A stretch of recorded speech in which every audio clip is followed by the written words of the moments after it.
Okay. I'm not the director.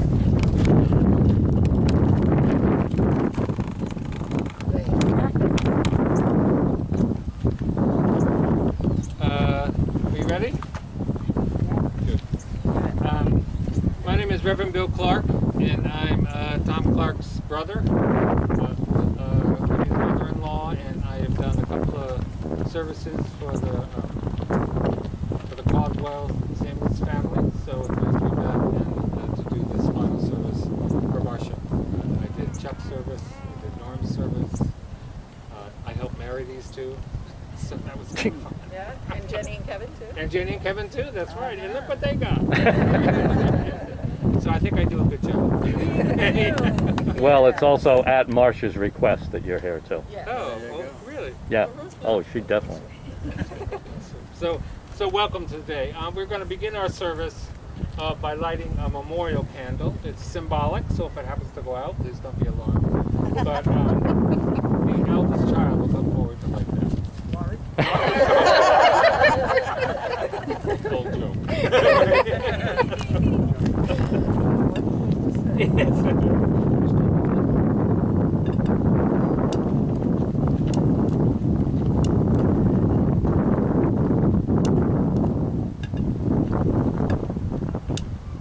There you go.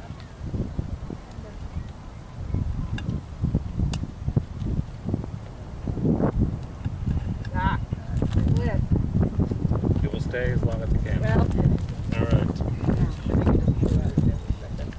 Well, good afternoon and welcome. My friends, we have waited a long time for this gathering. A long, long time. Yet circumstances being what they are in today's COVID world, this is a time when security and safety deemed it the best time for family and friends to come together to honor the passing and to celebrate the life of a beautiful woman, wife, grandmother, mother, Marcia Harmon. Our gathering here at this particular spot seems familiar to us. We gather here to bless and name our babies and our children who are now all grown up and making their mark out in the world. We gather here to launch kayaks from both here and from the Langsford Road view. So this view of the Goat Island Light and stuff is familiar to many of us. And often we come down here to leisurely and some of us mindlessly gaze out of the Cape Porpoise Harbor in gratitude for the beauty that is surrounding us. The point being that this sacred ground is holy and absolutely sacred, where once again we gather to grieve the loss and to celebrate the life of one of our own, Marcia. We have come together to honor that life of a woman who was deeply loved and will be deeply and dearly missed. Grief, my friends, is the honor that we have for loving someone. We grieve our loss so deeply because we love so deeply. And make absolutely no mistake about it, Marcia Harmon is deeply loved and will be deeply, deeply missed. We honor her with our memories and stories, even as a tear may fall and our heart may ache over her death. We honor her with our laughter and our stories we gather and memories we hold so dear. And we honor her with our love. Marcia may be absent from our sight, but she will be ever present in our hearts. The mystic poet Rabindranath Tagore wrote, "Say not in grief that she is no more, but say in thankfulness that she was." All of us gathered here feel with deep gratitude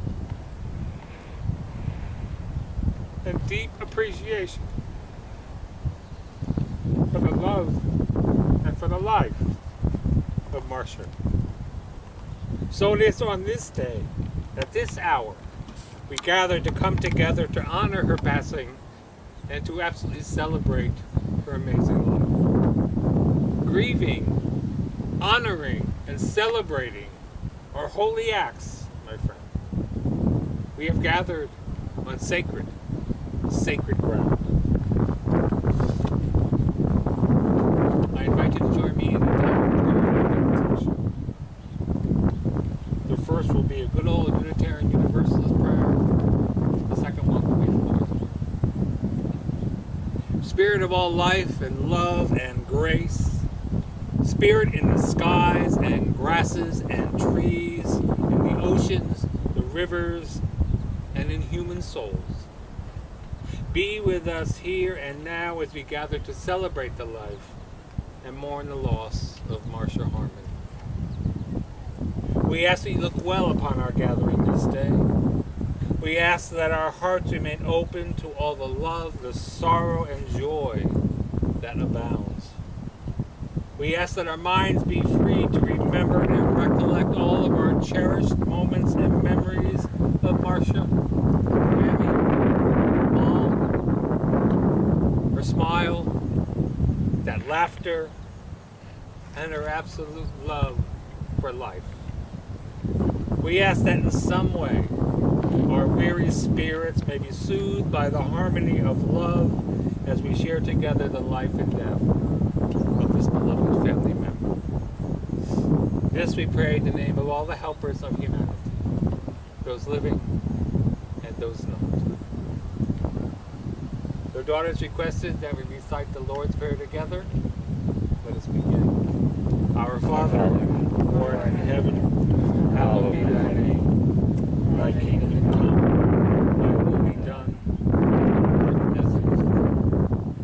Give us this day our daily bread, and forgive us our trespasses, we forgive those who trespass against us. And lead us not into temptation, but thine is the power, the glory, and the peace forever and ever. Amen. It's pretty quiet out there.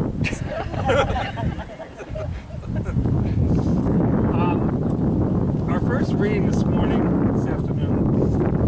is from a book entitled Here If You Need Me. I believe this was a grief that really helped Marcia after Chuck's death. It says, how could I know which stones or how many to place upon the grave? When is enough enough? Someday the last stone must be placed and we must walk away. But when? Go ahead, arrange and rearrange the stones on the top of your beloved's grave. Keep arranging those stones for as long as it hurts to do it. And then stop. Just before you really want to. Put the last stone on and walk away. Then light your candles to the living. Give your flowers to the living. Say your prayers to the living. Leave the stones where they are, but take your heart with you. Your heart is not a stone. True love demands that. Like a bride with her bouquet, you toss your fragile glass heart into the waiting crowd of living hands and trust that they will indeed catch it. Here is our first reading.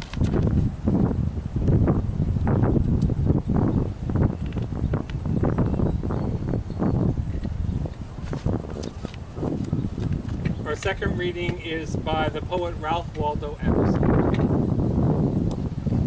To laugh often and to love much. To win and hold the respect of intelligent persons and the affection of little children.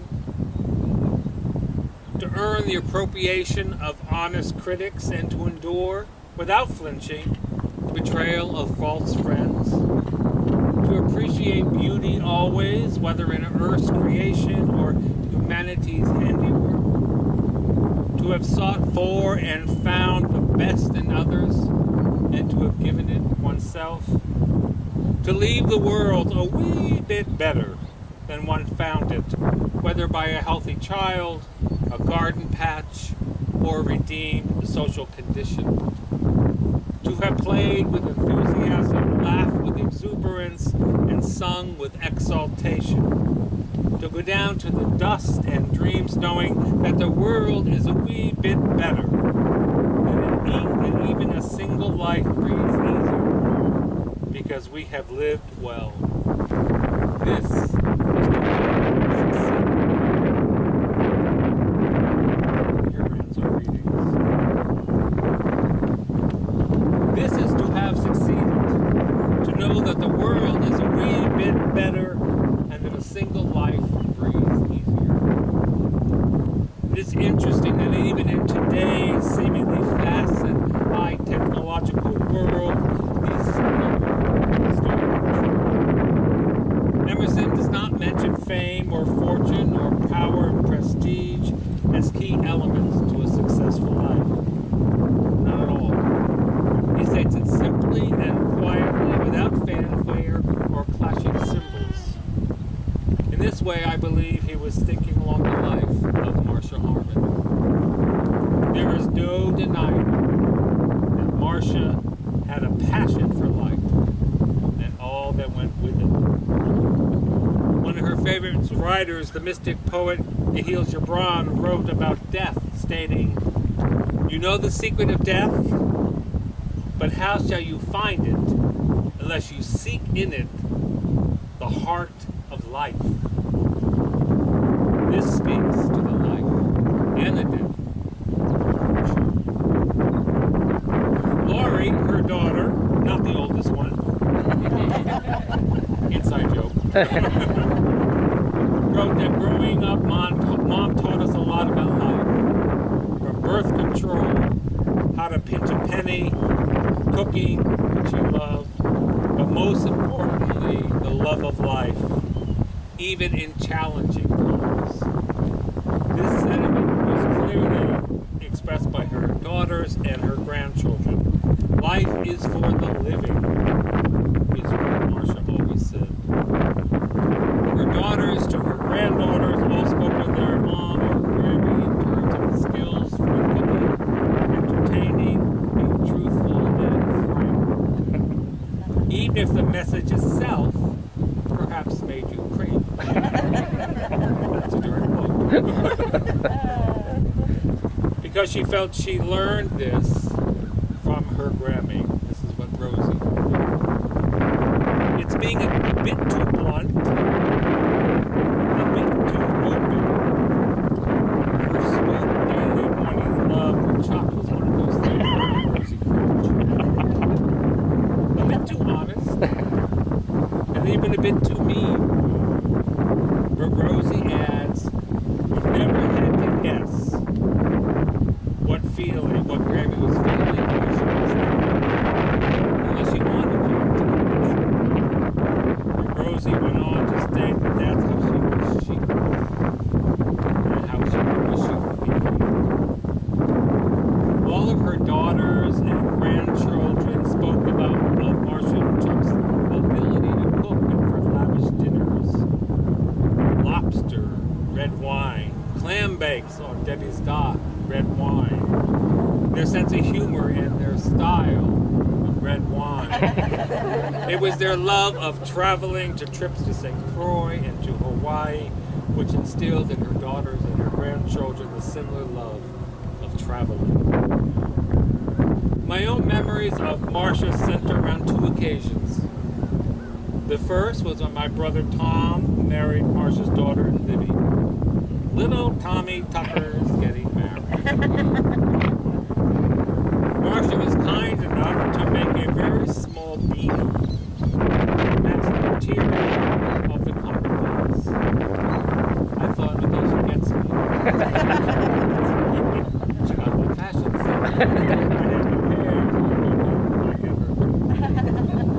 The other was at the Christmas Eve celebrations at Chuck and Marcia's.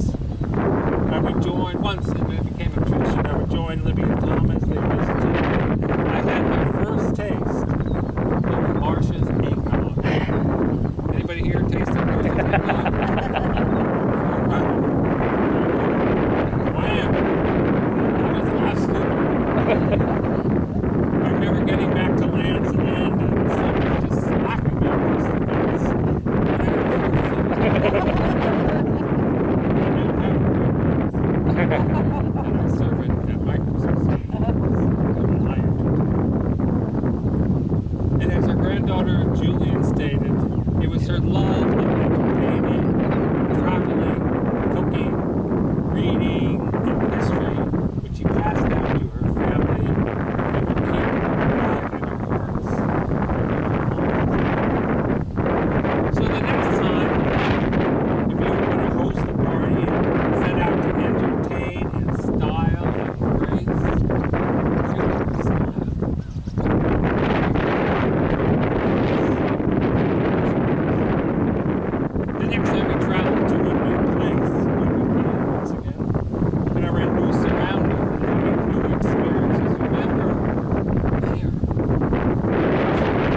together in a community, we affirm that what touches one affects us all. I invite you now to share your memories of Marcia in that brief time of moment of sharing. Stand anywhere as long as possible.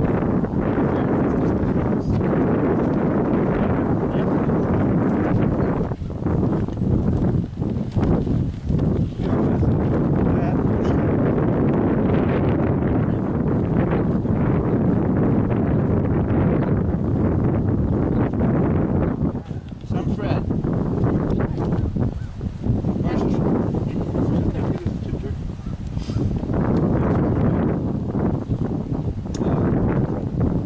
We were living in a little house in Sims Road when Marcia was born. My father woke up from work at the CH6 main grain store, which opened in 78.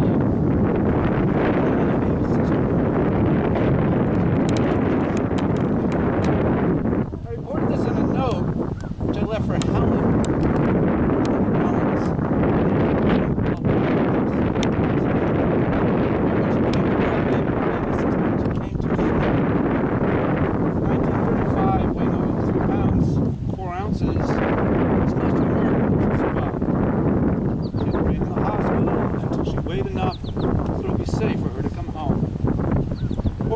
She was still quite tiny that summer when we were on the Cape in Harvard Center in a house which my parents bought. Just 2 miles from the ocean, we enjoyed that home for many years. My mother was feeding Marcia on a schedule rather than on demand.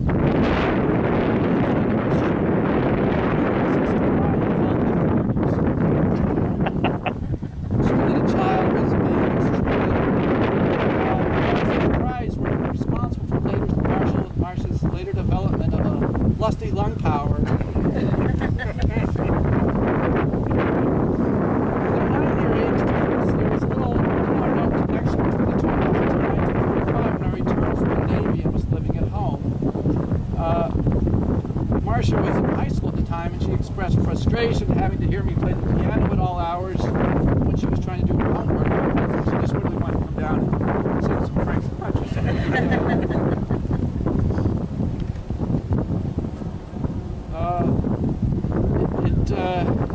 It is interesting to note that her homework included assignments that were given to us, each day by Ma Stacy, history teacher at Winchester High School in our senior years. I remember that Marcia was a good student in all A's. I graduated from MIT in 1947. Marcia was 12 in 8th grade. We lived at home together until I married Jane in 1956. And she married John in 1957. Each of us had married, except for family gatherings. We were both involved with our own individual families.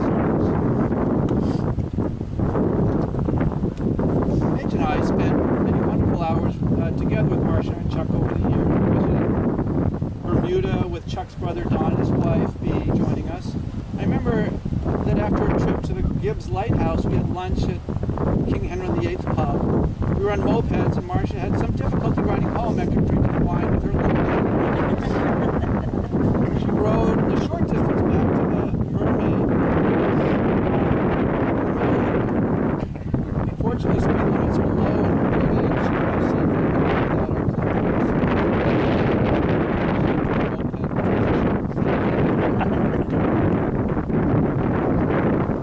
Here's Marcia wanted us to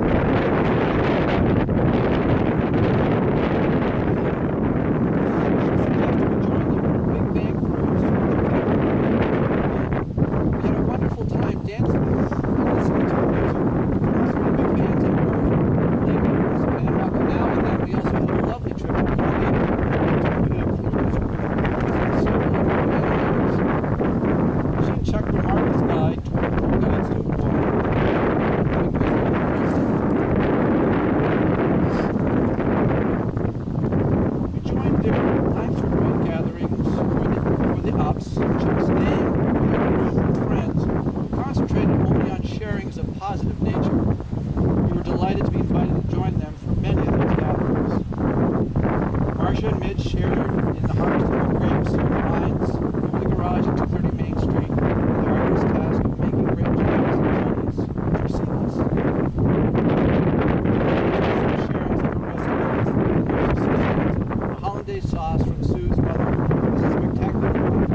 Marcia's doesn't mince words. And that's already come up today. That's something earlier today as well. And I think that definitely came from Grammy. I think, you know, it might have been, you know, that's, she was the only one to get Grammy's left-handed. And she took all her endeavors so seriously.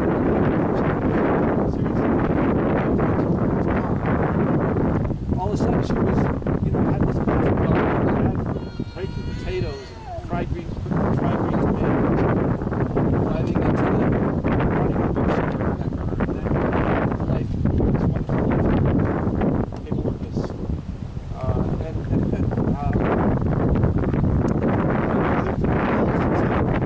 where's my brother? I want to hear him play the piano.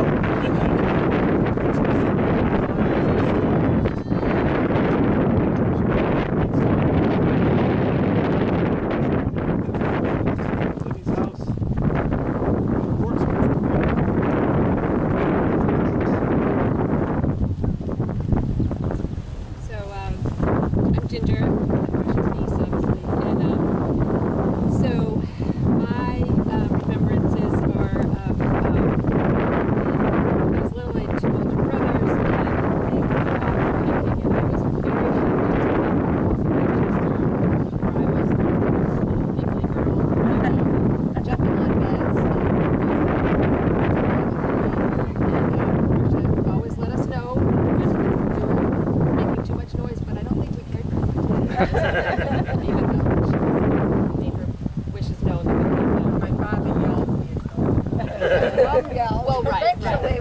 Eventually. But I just remember upstairs in that Sims Roadhouse, we're all taking baths, where she's trying to get us all in pajamas, and we were doing bing, bing, bing on the beds. And then we would go across the path to Grammy Grandpa's house, where we would home. We would follow the rules, except when they were all eating dinner, then we were running around. It was so fun for me just to be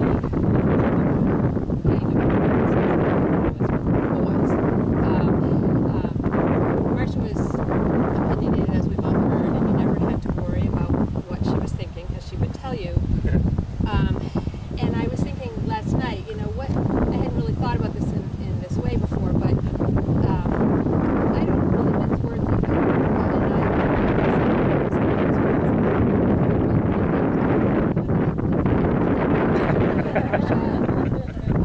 And I at least now I reflect on that and understand that character trait of mine.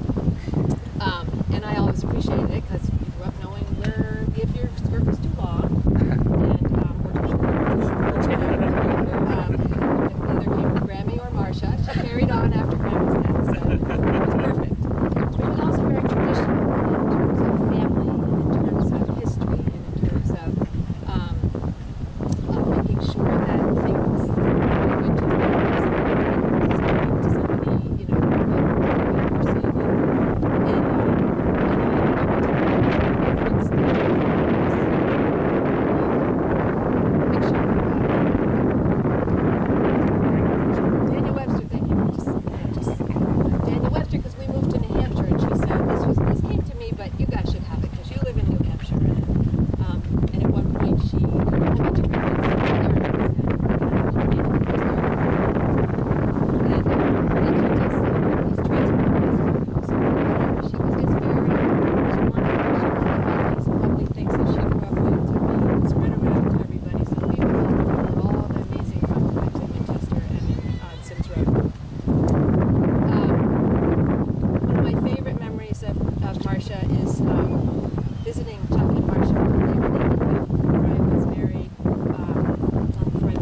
doesn't recognize me, I'm Stephanie. I'm Marcia's granddaughter, and I recently got all my hair off. So Bill didn't recognize me either earlier. So I, Bill had asked us all to send our thoughts and our memories of my grandmother. Thinking a lot about it, it's really enjoyed getting to hear everyone else's. One thing Grammy told me that has always stuck out was, don't procrastinate. Your grandfather was a terrible procrastinator. Well, I sat down to write this a few hours ago, so I can't say that's necessarily stopped me. But then again, here we are 9 months later celebrating the life of a woman that was so very special to us. Bill has a beautiful way of putting emotions into words that convey things with full feeling and so much more. But I wanted to be brief and acknowledge a few of the things that Grim has and continues to show me. I've always felt a strong connection to my grandmother. I found out this morning through Parker's email that they had a concerned neighbor when she was a child, and we also had a concerned neighbor when I was a child. So that strong voice has clearly carried across generations. Cardinals have long been a reminder of Grandpa Chuck, and now Marcia as well. I've seen more of these beautiful words in the past year than I ever have before. I very much believe that the universe is showing me their gifts. I have countless memories with my grandmother, from watching her and Grandpa play more cheesy, and learning how to swim at the rum line, to all the happy hours at family dinners. I'm blessed to have spent as much time as I did with both of them. Marcia raised three fiercely independent and caring girls, and came to love their partners as the family. She was an example of hard work and an unconditional love for her grandbabies, teaching us to be curious, strong, gracious, and so much more than we ever could imagine. Excuse me. This is why I want to keep it brief. She entertained and imbibed with her endless network of family and friends up until the very end, and that is why we will celebrate her today with love, laughter, and plenty to drink. I invite you all to share with me and the rest of the family your fondest memories of Marcia and Chuck today and always. Thank you all for being here.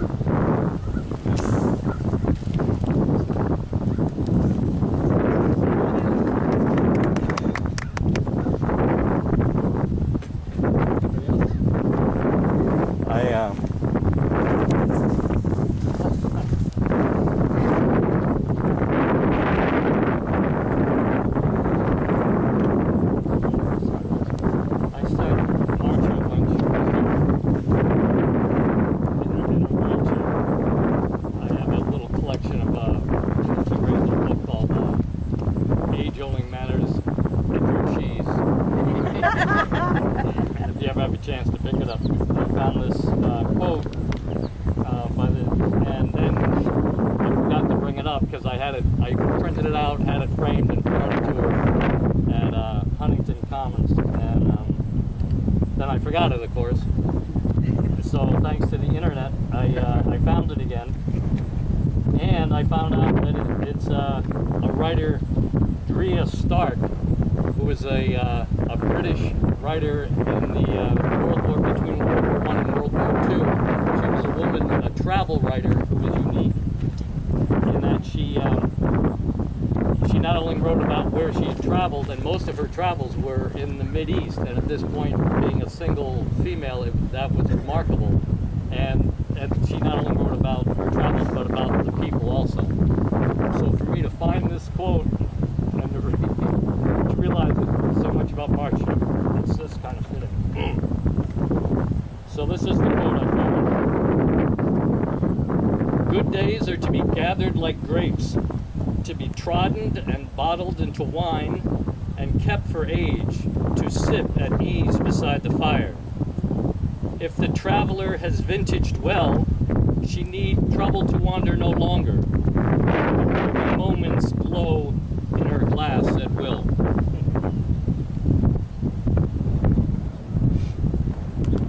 She was kind of touched when I gave it to her, and I was always pleased to see it at a prominent place where we'd come and see her. I was thinking I could go on and on about this unique relationship that I had with my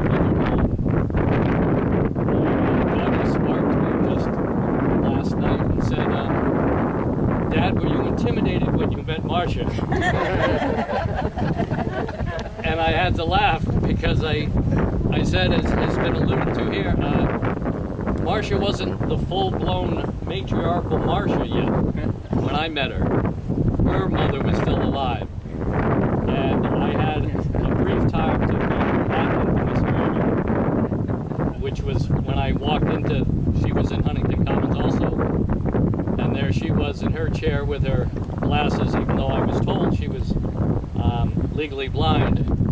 And Libby's Grammy looked up at me and said, "What are you doing wearing a baseball cap?" And I turned to Libby and said, "I thought she was blind." But after she passed, and then I think it was the onset of grandchildren that both Chuck and Marcia embraced so much. The gatherings at Langsford Road with the grandchildren running underneath the dining room table, and Chuck and Lizzie would say, "Hey, knock it off!" And then just Marcia and the three girls just all in that kitchen doing things, and it was just kind of a small kitchen. She deserved such a bigger kitchen. But boy, did she make some amazing things, and just to see that whole family, and as has been mentioned, the family was so important. And just to keep this brief, they say when you marry, especially in some strong national ethnic groups, Italian, Irish, they say when you marry a girl, you marry her family. And I didn't know that was so true in the Wasp group also. But and one of my fondest memories is being able to dance with her at our wedding, and dancing to Mac the Knife. And that was we have it on video, and it's just a joy to watch every year. The other thing, I'm wearing my my ragtag shoes because after embarrassing Libby on our first travel abroad at a very nice resort, she was a pretty posh travel agent. And I was wearing my blue high-top Converse sneakers at a four-star resort. She, I guess, informed Marcia that I needed official good shoes. So every Christmas, I got a pair of new docking sizes. And as my brother-in-law Donald put out, it goes, "These look pretty good on this."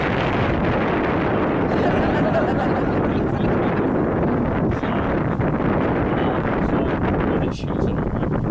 And also, as also has been spoken of, the strength and the independence of this woman. And I believe her legacy, and I am so grateful I married into the family, because the legacy that I not only fell in love with a strong, independent woman, but we passed it on to our daughter. And there's so many strong, strong women, and I believe they all have a little light in their hearts for Marcia Hart. Thanks.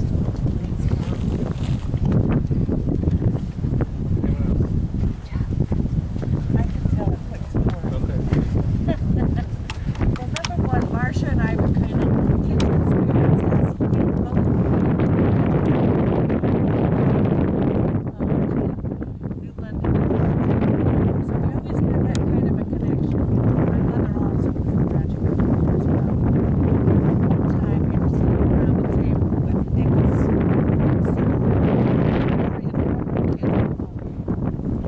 But we were sitting around the table just after Chuck and Diane passed away, and she was beginning her meditation. And we were sitting around the table, we were talking about the fact that she had 3 girls and we had 3 boys, and we all started singing the Brady Bunch song.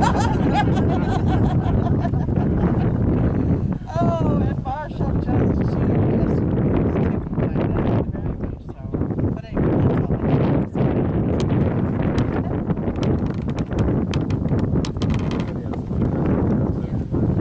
Yeah. Grammy was a very fabulous woman. I remember when I got into Mount Holyoke, she gave me a cashmere sweater and said, "Any woman going to Seven Sisters needs a cashmere sweater." So yeah, she was always just very thoughtful, and I think made us feel special, and always, let us take out the marbles from the attic, and always had to talk a little bit about it. She just always made sure our house was ready for us and for the loved ones around.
But when she got it, it was all I really wanted was supposed to be a journalist and all this stuff. And she got the dress and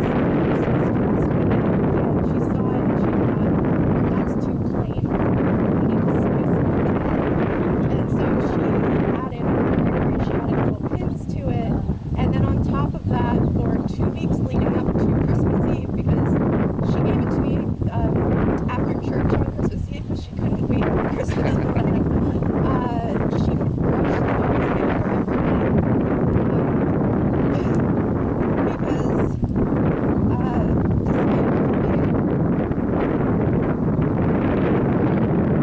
her being really strong and Stephanie,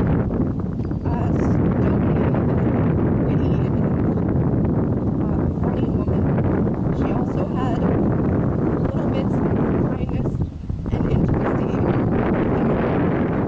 And quite often she wouldn't show to everybody. And I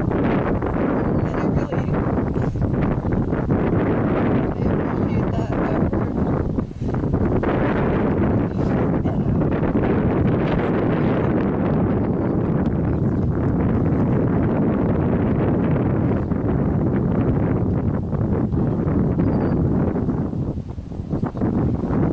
Well, we continue some of our sharing Kennedy.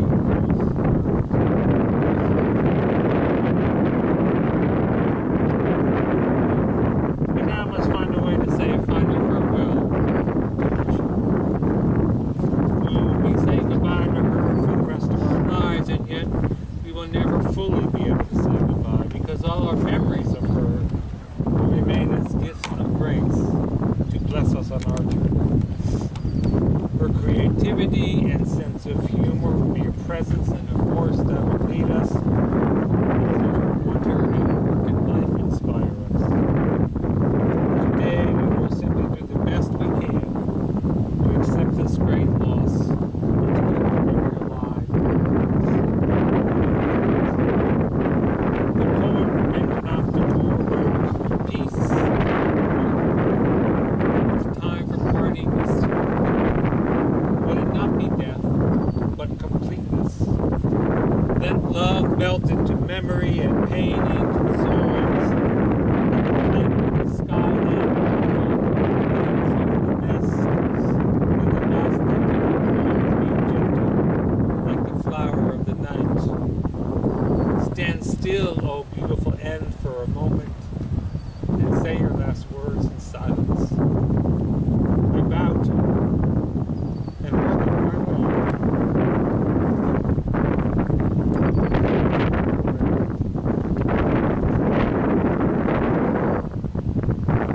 We who are gathered here, light you on your way, Rachel. The world is better where we lived. We are better. We love you, Willie. And we love you still.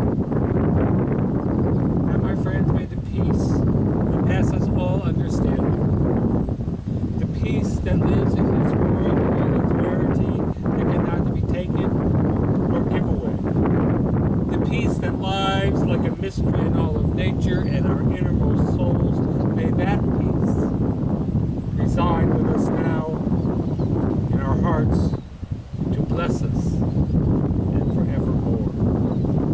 Amen. The beautiful Hawaiian tradition, laying on lays, welcome people. You and the grandmothers will go out in a kayak and throw these lays out in Cape Porpoise Harbor. Welcome, Chuck. And welcome, Marcia.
Trouble melts like a lemon drop. I think you're floating towards life. I was gonna say. Find me your sky where over the rainbow. Let me see second. Way up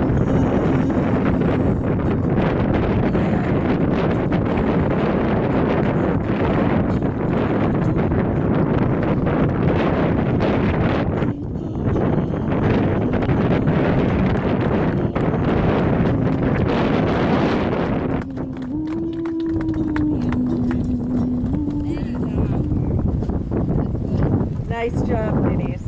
Thank you.